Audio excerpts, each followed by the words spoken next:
뉴욕주가 경제 정상화의 속도를 내고 있습니다. 센트럴 뉴욕 등 5개 지역이 오늘부터 3단계 경제 정상화에 들어가면서 식당들의 실내 영업도 허용됐습니다. 미 전역이 경제 정상화에 들어간 가운데 21개 주에서 신규 확진자가 급증하고 하루 확진자 수가 다시 2만 명으로 늘면서 보건 위협이 커지고 있습니다. 트럼프 대통령이 다음 주 오클라호마에서 대규모 선거 집회를 재개합니다. 그런데 선거 캠프가 유세장에 입장하려는 지지자들에게 코로나19에 걸려도 고소하지 않겠다는 내용 등의 동의서를 받으면서 논란이 되고 있습니다. 연방법원이 뉴욕주 법원에서 이민자들을 체포하는 이민 세관 단속국의 관행에 대해 불법이라고 판결하고 단속 중단을 명령했습니다. 오는 6월 23일 뉴욕주에서 예비선거가 치러집니다. 그전 13일부터 21일까지는 조기 투표가 뉴욕주 전역에서 일제히 실시됩니다. 이상은 이 시각 주요 뉴스입니다. 시청자 여러분 안녕하십니까? KBN 뉴스입니다. 오늘 오후 4시 기준 미 전역의 코로나19 누적 확진자는 어제보다 2만 519명 늘어난 211만 220명, 사망자는 666명이 늘어 11만 6,700명입니다. 이 가운데 뉴욕의 확진자는 749명이 늘어 40만 2,770명, 사망자는 69명이 늘어난 3만 810명, 뉴저지의 확진자는 364명이 늘어나 16만 8,568명, 사망자는 46명이 늘어 12,598명으로 집계됐습니다.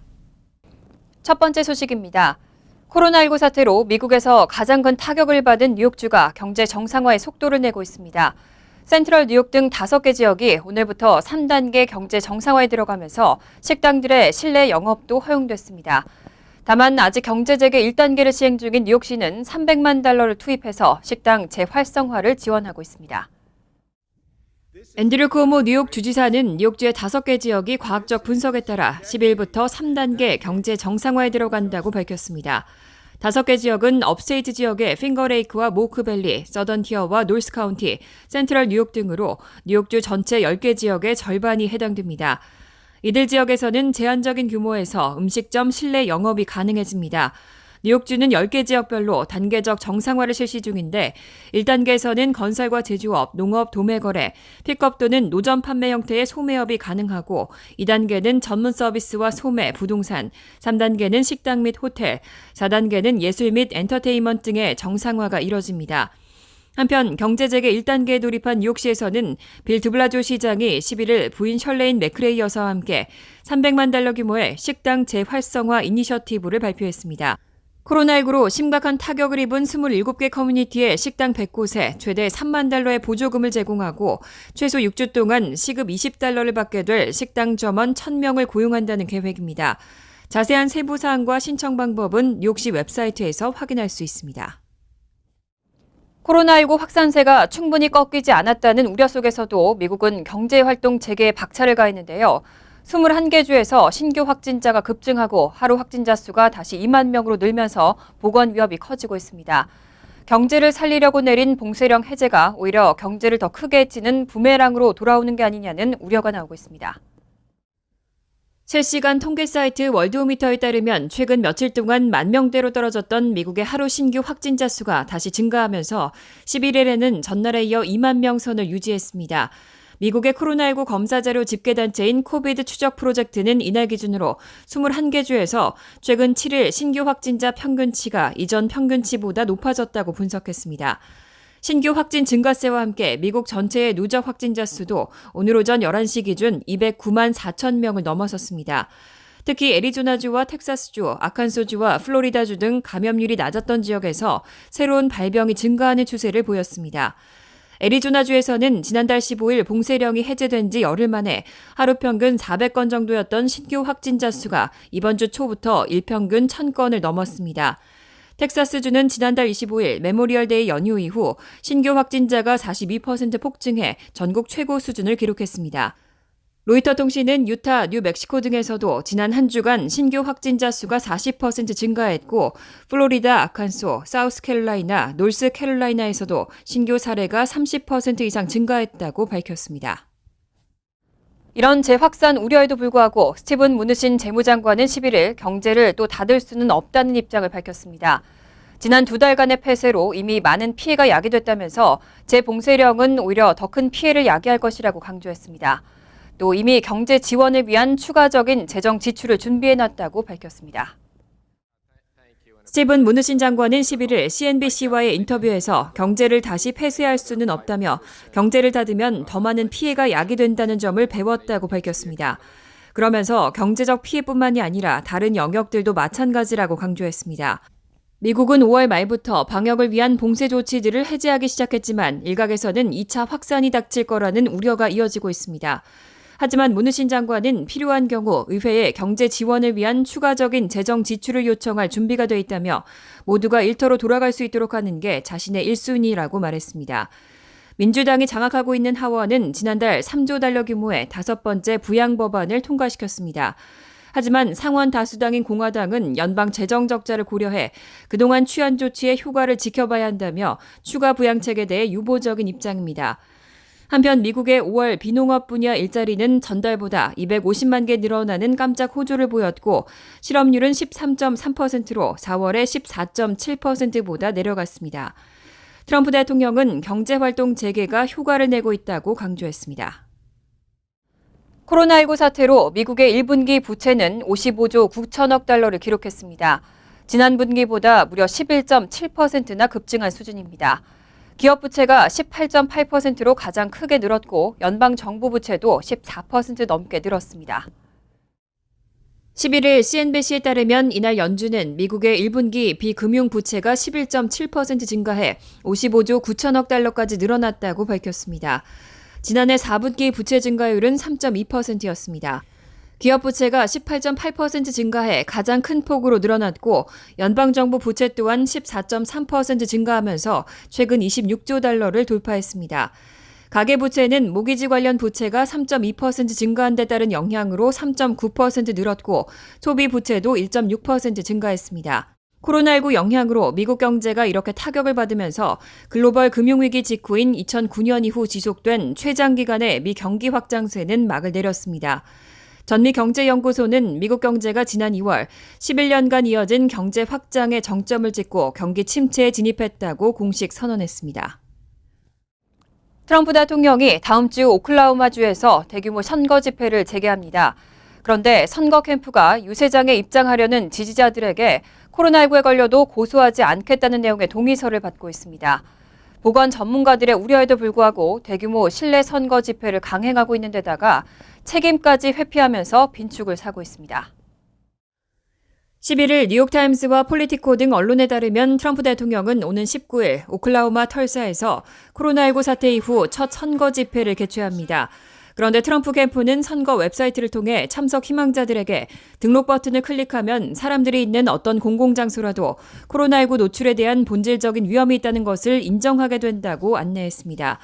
감염 가능성을 인지하고 있다고 인정하게 함으로써 책임을 돌리기 위한 조치입니다. 이 안내문은 또 참석자들은 코로나19와 관련한 모든 위험을 스스로 책임져야 한다며 향후 질병이나 부상에 대해 트럼프 대통령과 캠프 관계자, 자원봉사자 등에게 법적 책임을 묻지 않는 데 동의하게 된다고 강조했습니다. 그러면서 주최 측의 안전 및 예방 조치 등은 언급하지 않았고 마스크 착용을 권고하는 내용도 없었습니다. 오클라호마는 지난 4월 14일부터 정상화에 돌입했고 이달 1일부터는 경제재개 3단계에 들어섰습니다. 보건당국은 오클라호마주가 다시 문을 열기 시작하면서 이달 초 신규 확진자가 급증했지만 증가세는 예상 범위 내에 있다고 평가한 것으로 알려졌습니다. 지난달 25일 조지 플로이드 사망으로 시작된 시위는 시애틀 등 일부 지역에서 여전히 이어지고 있습니다. 특히 시애틀에서는 시위대가 바리케이드로 일부 구역을 점거하고 자치의회 구역이라고 주장하고 있는데요. 트럼프 대통령이 이들 시위대를 향해 강경 대응을 예고했습니다. 트럼프 대통령은 11일 공개된 폭스뉴스 인터뷰 미리 보기에서 시애틀이 무정부주의자들에게 점령당하게 두지 않을 것이라며 자치를 선언한 시애틀 시위대를 향해 강경 대응을 예고했습니다. 트럼프 대통령은 또 만약 우리가 진입해야 한다면 진입할 것이라고 발언했습니다. 지난달 25일 흑인 조지 플로이드 사망 이후 시작된 시위는 장례식이 끝난 뒤에도 시애틀을 비롯해 미 일부 지역에서 이어지고 있습니다. 특히 시애틀에서는 시위대가 바리케이드로 일부 구역을 점거하고 자치의회 구역이라고 칭하고 있습니다. 트럼프 대통령은 이런 상황에 대해 좀 더 강인하게 행동했다면 그런 파괴는 일어나지 않았을 것이라고 현지 당국의 대응을 비난했습니다. 이어 상황을 바로잡지 않으면 우리가 바로잡을 것이라고 공언했습니다.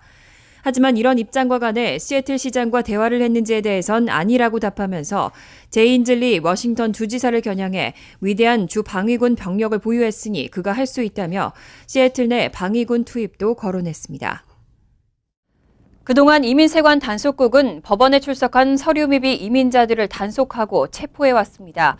이 때문에 증언을 위해 출석한 사람이 잡혀가는 돌발 사태도 번번이 발생해왔습니다. 이런 관행에 대해 연방법원이 불법이라고 판결하고 단속을 중단하라는 결정을 내렸습니다. 10일 연방법원은 이민세관 단속국이 뉴욕주 법원에서 이민자들을 체포하는 관행에 대해서 불법이라고 판결했습니다.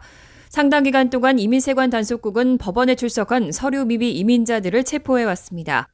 하지만 맨하튼 연방법원 뉴욕 남부지방법원의 제드라콥 판사는 앞으로 이민세관 단속국이 뉴욕주 법원 경내와 주변에서 소송 당사자 또는 증인으로 출석한 이민자를 체포하는 것을 즉시 중단할 것을 명령했습니다. 뉴욕주 당국 또한 이민세관 단속국 측의 이런 단속이 법원의 재판 절차를 방해한다는 증거를 제시했습니다. 증언을 위해 출석한 사람이 잡혀가는 돌발 사태로 증언 절차가 취소되는 등 지장을 초래했다는 주장입니다. 일례로 강도를 당한 한 서류 미비 이민자가 체포될 것을 우려해 법정 증언을 거부한 사례도 있었고 한 성폭력 용의자가 유죄 판결 선고를 불과 몇 분 앞두고 이민세관 단속국에 의해 구금돼 추방된 사례도 있었습니다.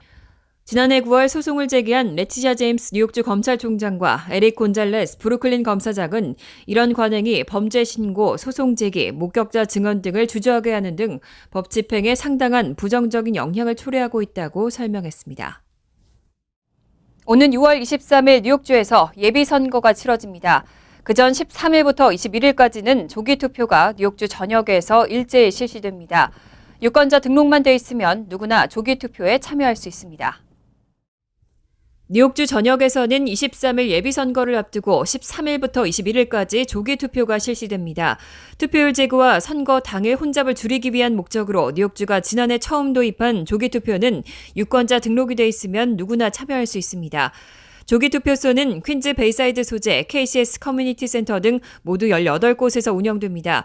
코로나19 예방을 위해 투표소를 방문하는 모든 유권자들은 반드시 마스크를 착용해야 하고 사회적 거리 두기를 준수해야 합니다.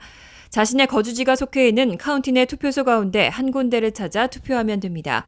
투표소 위치는 뉴욕시 선거관리위원회 웹사이트에서 찾을 수 있고 날짜별로 조기 투표소 운영 시간이 다른 만큼 사전에 숙지가 필요합니다.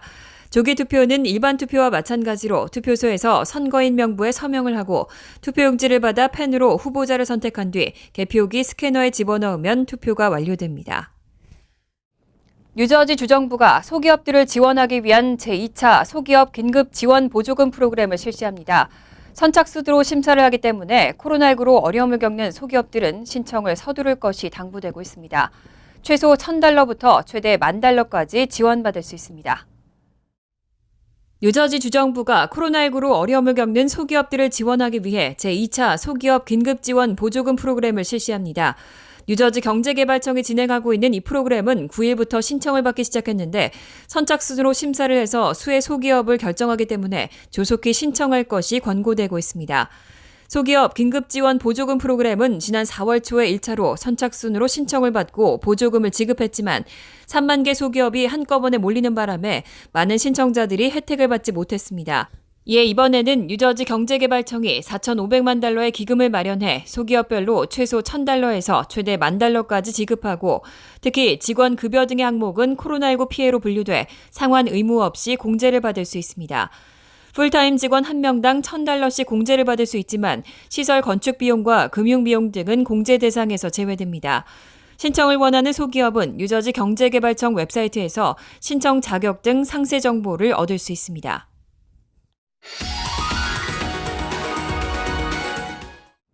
이어서 LA 지역 한인사회 소식입니다.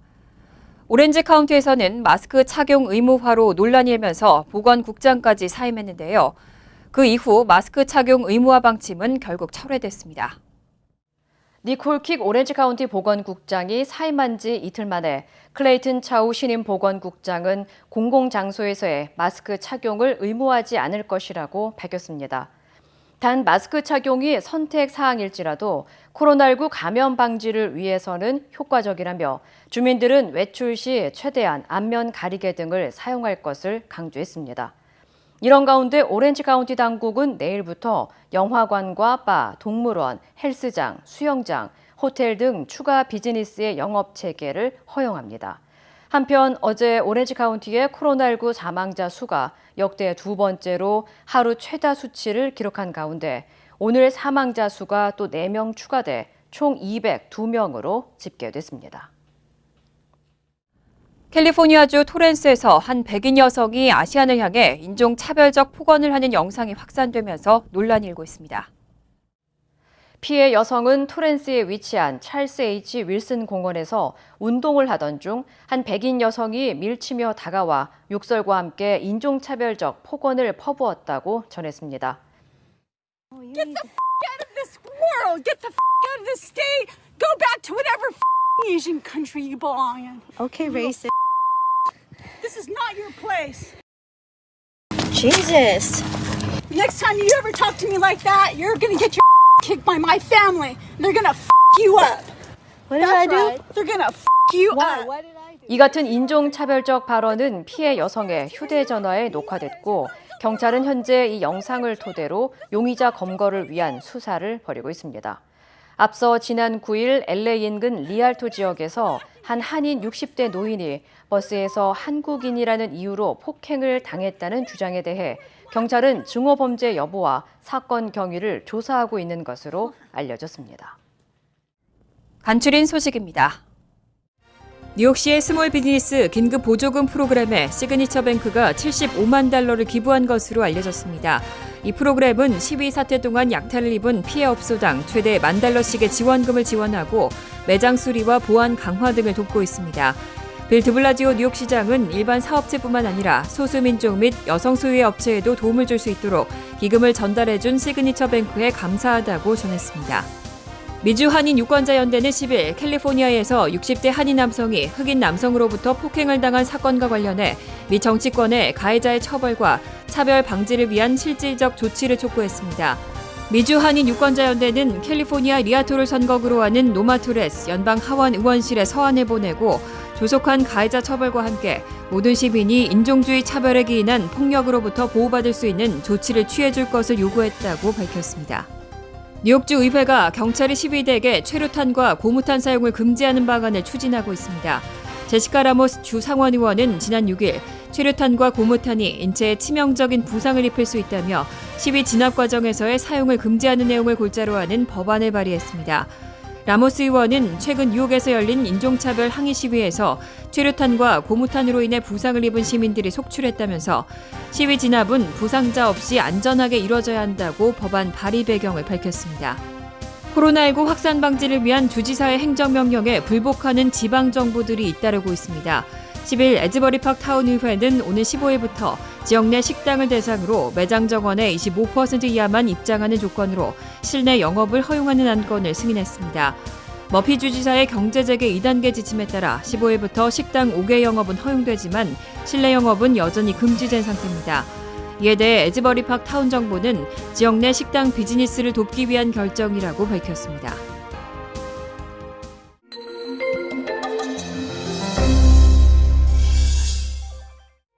글로벌 뷰티 전문 기업 키스는 코로나 바이러스로부터 지역사회 안전을 지키기 위해 수고해주시는 분들께 임직원들과 회사의 정성을 전달했습니다. 지역 정부기관을 통해서 병원 및 봉사단체들에게 페이스쉴드와 마스크 익스텐더를 전달했고 경찰서 소방서에는 노고에 감사하는 기금을 전달해 격려했습니다. 경기도 평택시에 위치한 주식회사 JPNC가 코로나19 극복을 위해서 미주 한인 이민사 박물관을 통해 뉴욕시에 7만 5천 불 상당의 페이스쉴드 10,000장을 기부했습니다. 비영리단체 기브챈스는 뉴욕 간호사협회에 마스크 500장을, 펠팍과 해켄색의 서류 미비자 22가정에 식료품 9호박스와 함께 마스크 1,350개를 전달했습니다. 환율과 증권 소식입니다.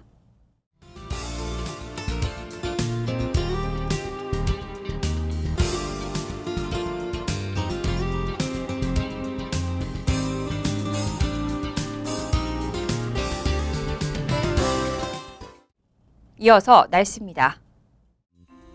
토요일은 대체로 화창하겠습니다. 낮 최고 기온은 76도, 섭씨 24도, 밤 최저 기온은 56도, 섭씨 13도로 예상됩니다. 일요일도 화창하겠습니다. 월요일은 지역적으로 구름이 끼겠고 약간의 소나기 올 가능성도 있겠습니다. 이상으로 KBN 뉴스를 마칩니다. KBN과 함께 즐거운 저녁 되시기 바랍니다.